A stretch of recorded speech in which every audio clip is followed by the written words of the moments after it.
I keep coming back to this simple but difficult idea. Be in the world, but not of it. It sounds nice, but what does it actually mean in practice? I think you have to start with perspective.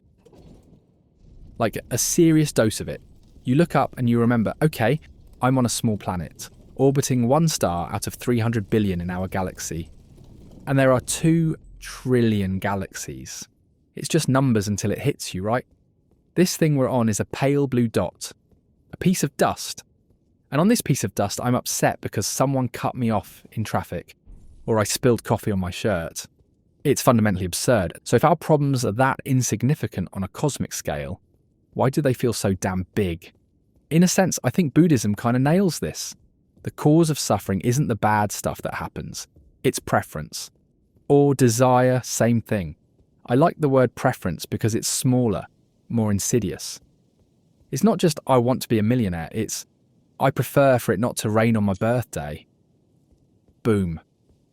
You just created a condition for your own unhappiness. You've bet your peace on something you have zero control over.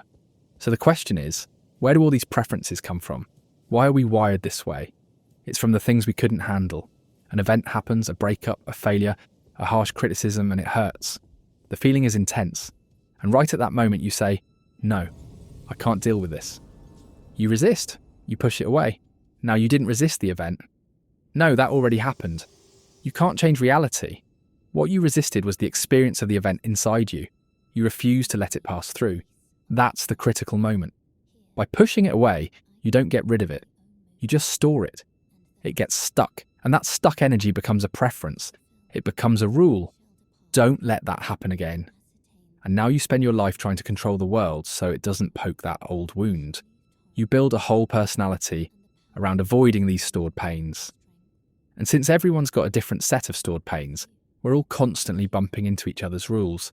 That's where all the conflict comes from. So what's the way out? It's not about getting rid of preferences through force. It's about learning to let things pass through you again. You start small. The traffic light turns red when you're in a hurry. You feel that tension in your chest. Instead of fighting it, you just notice it.